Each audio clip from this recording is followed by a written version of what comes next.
Focus 2013, first car for the new decade, I suppose you could say. Just check that it is a 2013, it's in August 2013. All keys lost. We're going to make keys to this car and let's get into it. Had a little bit of a fail. The car went down to below 8 volts, so we just put it on the charger and we're just going to have a look. It's now at 10.6 volts, so we'll just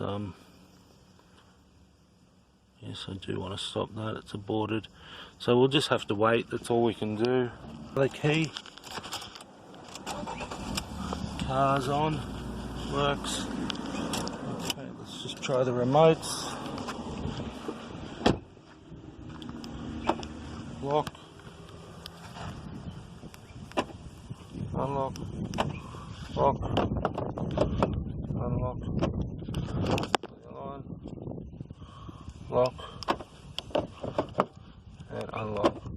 Try the boot, so let's lock it. Door's locked, and we'll just use the boot.